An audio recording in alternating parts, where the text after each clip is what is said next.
Bet on Bears fans, another edition of the Chicago Bears podcast coming your way. Pat the Designer back at it again. Had to get on here and talk about an interesting article dropped by ESPN in which it seems like Caleb Williams' team was doing everything that they could to try and get him not to be a member of the Chicago Bears. We got to break down where Caleb Williams stood on this, where I kind of feel like the rights and the wrongs in this are. All that and more today's episode of the Chicago Bears podcast. Hit that like button, subscribe to the page, leave a 5-star review. Y'all know what to do. We do got to let you guys know the Chicago Bears podcast brought to you by Advantage Dealer Group. Find your next Chevy, Toyota, or Acura and drive off in under 60 minutes, or they'll make your first car payment. Also brought to you by the Hard Rock Casino in Northern Indiana. Las Vegas style gaming, just 30 minutes from Soldier Field, exit 6, right off of I-80 94.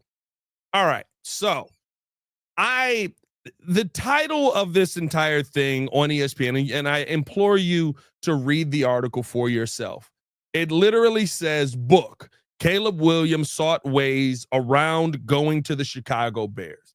And then you get into the article, and literally at every turn, it's not talking about Caleb Williams looking for ways to not go to the Chicago Bears. It is talking about how Carl Williams, Caleb Williams' father, clearly did not want Caleb Williams to be a member of the Chicago Bears, clearly did not want Caleb Williams to go to the Chicago Bears in any capacity, and was trying to find ways as far as taking it as far as possibly having him sign with the UFL, which I don't even know. Is it still the UFL? Is it the XFL? What is the league now? Like, it's still technically happening, I believe. But the UFL wanted him to sign with a team in the UFL to possibly circumvent going in the draft while the Chicago Bears had the number 1 overall pick. A quote from Carl Williams: "Chicago is a place quarterbacks go to die." This is what he told Seth Wickersham, who, you know, if anybody else had come out with this, we probably push back on a lot of the stuff. But the fact that these are quotes from a book that Seth Wickersham has written, I don't know how he gets people to talk on stuff like this, but I mean, he gets guys to open up and feel comfortable and feel like it's okay to have this conversation with you, knowing that it's going to be in a book, knowing that it's going to come out.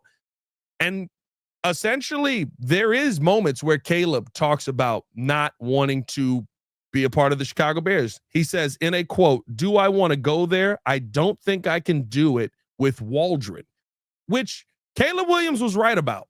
And I think that's where I want to start this. There are moments in this that are true.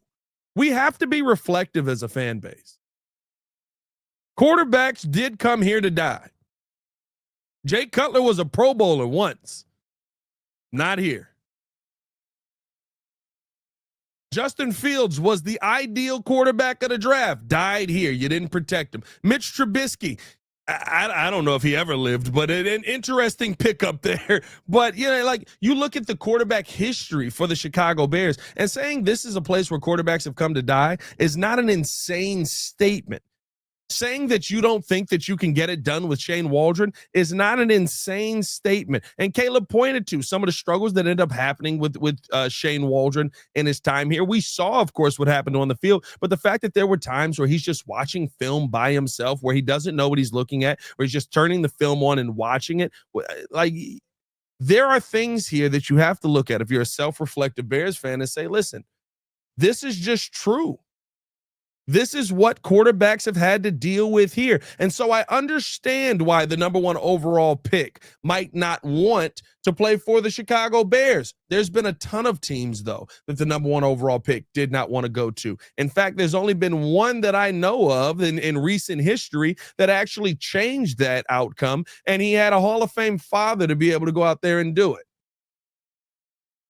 You know what I mean? Like, you have to look at those the differences in the situation at the quarterback position right now to what Caleb Williams was going through as the number 1 overall pick, and what Arch Manning and Eli Manning were doing when they were trying to move heaven and earth to not go to the San Diego Chargers. So to me, you know, when I hear these comments about the trepidation to want to come to the Chicago Bears, I'm not surprised by them. Why would anybody have wanted to come to the Bears at that point. You let Justin Fields be the most sacked quarterback in the NFL, and then Caleb Williams showed up here, and basically the exact same thing happened. You were sending him to a team that had Matt Eberflus at the helm with a ton of question marks, and you brought in Shane Waldron to try to fix things, and that didn't work either. So I'm not surprised to hear that it seems like what Carl Williams told several agents in 2024, that I don't want my son playing for the Chicago Bears. And I think what is interesting is he took it to the point where he's trying to get lawyers involved. He's clearly, based on some of these quotes,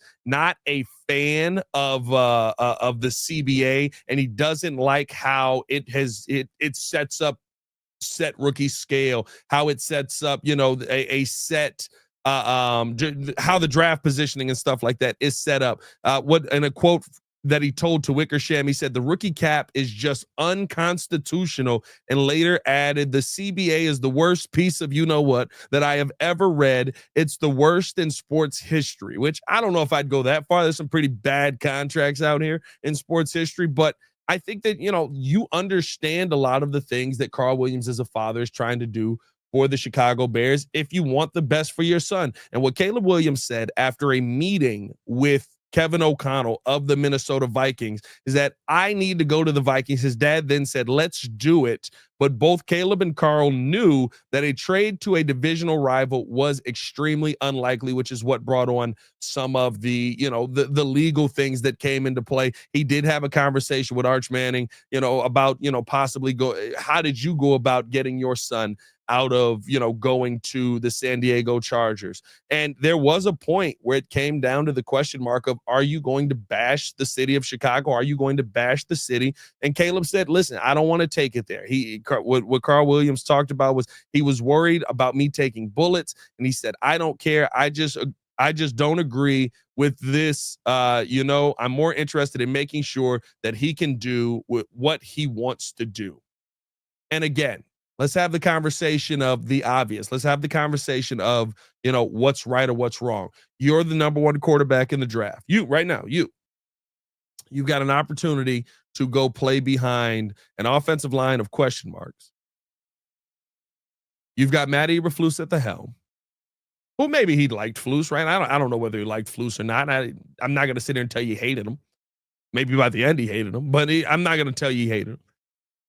You got Shane Waldron, who, good job in Seattle, I guess, in the little bit of time that he was there, but I don't know if this guy's going to be the guy. You got question marks in the offensive coordinator on the team already.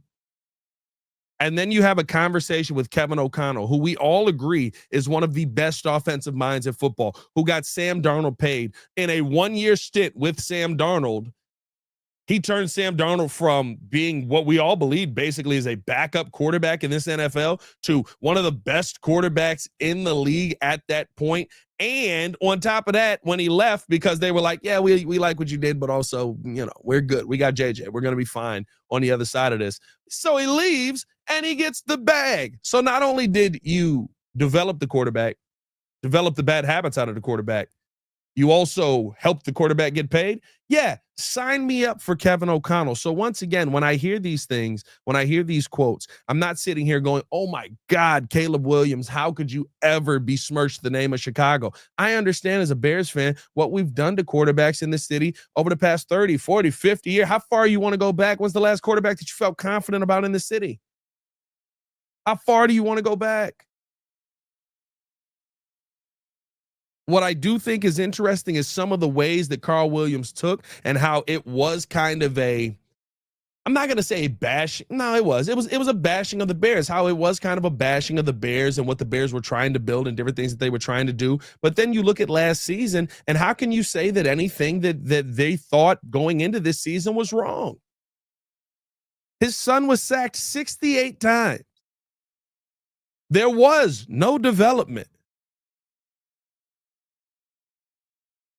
There was no point in the season where you felt like, Caleb Williams, you are turning into one of the better quarterbacks in this division.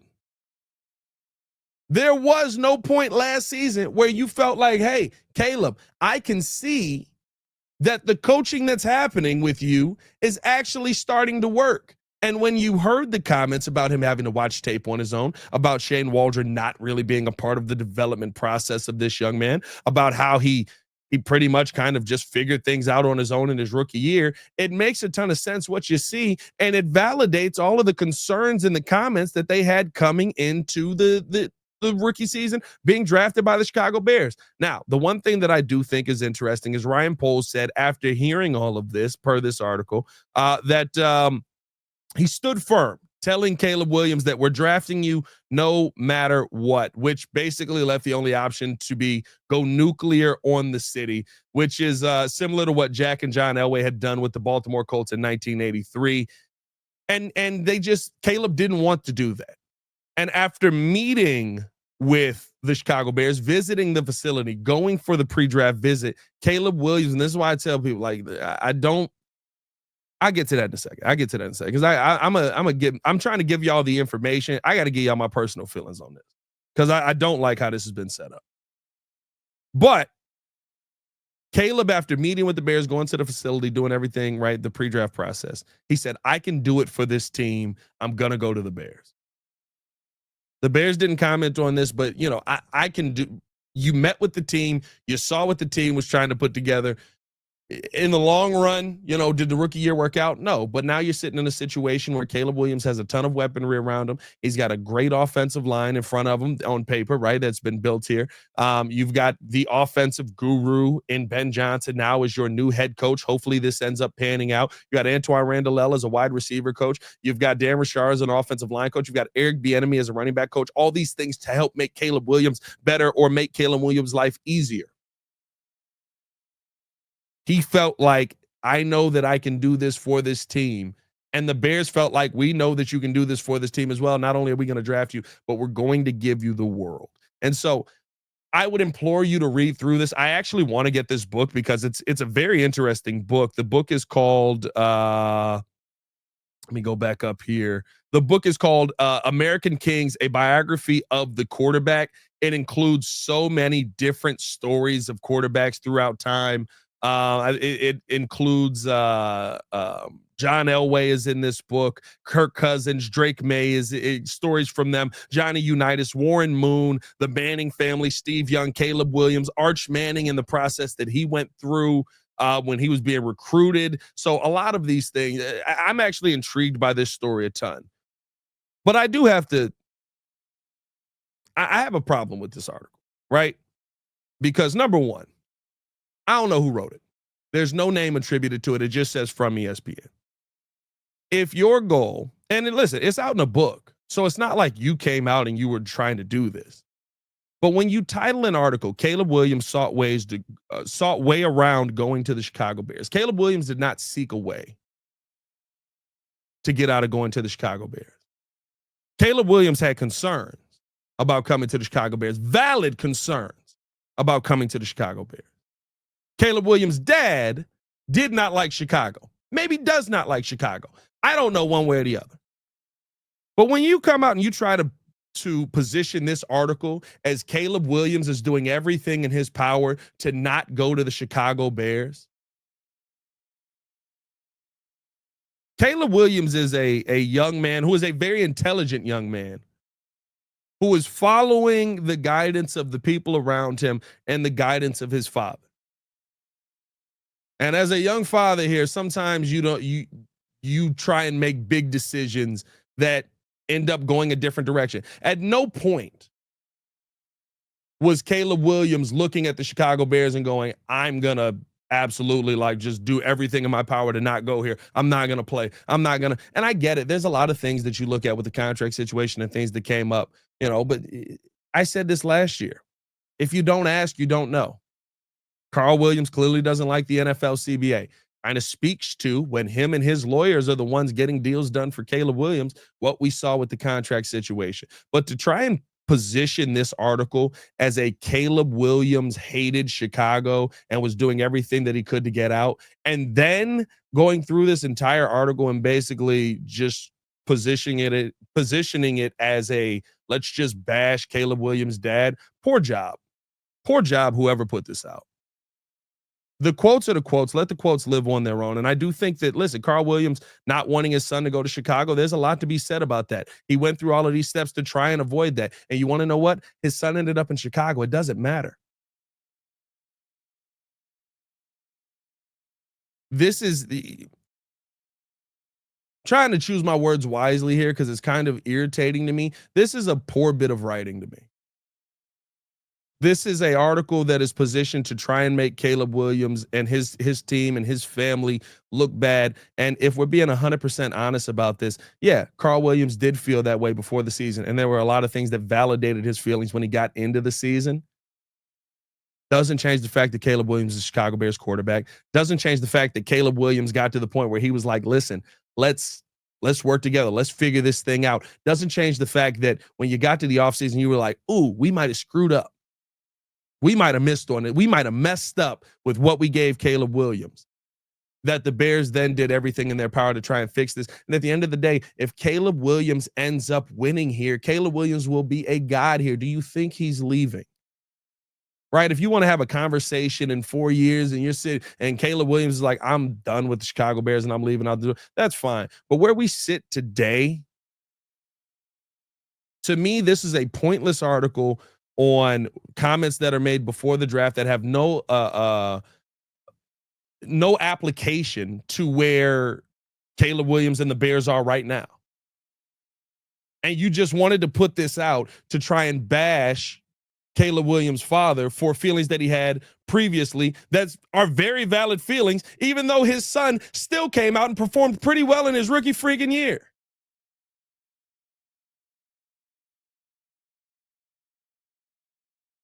I don't usually go down that this is useless writing or this is pointless writing or you just needed something to talk about, but you needed something to talk about. And you knew that this would get clicks. And you knew that titling it that Caleb Williams wanted to do it and bashing Caleb Williams' father through the whole article was essentially what you were trying to put out there. And you didn't even have the balls to stand on it and put your name to it. If you're going to do it, put your name to it. Like, what are you hiding from? That's a joke. That's a joke. And you're acting like this is how they feel today. Now, we don't know how they feel today. Maybe Carl Williams still does believe that Chicago is a place where quarterbacks go to die. Guess what? Hasn't been proven wrong yet. Let's hope that it is this season. Let's hope that this year is the year that quarterbacks don't come to Chicago to die, that the investments in the offensive line, the investments in the defensive line, the investments into the coaching staff do help Chicago not be a place where quarterbacks go to die. But let me ask you this. Who's the best quarterback you've seen in a Bears jersey? Because for me, it's Jay Cutler, and he wasn't very freaking successful here. Let me know how y'all feel in the comments below, man. Appreciate y'all for tuning in and showing love. Hit that like button, subscribe to the page, leave a 5-star review. Y'all know what to do. Y'all stay safe out there, Chicago. Bed down. One love. Get off my man's back. Peace.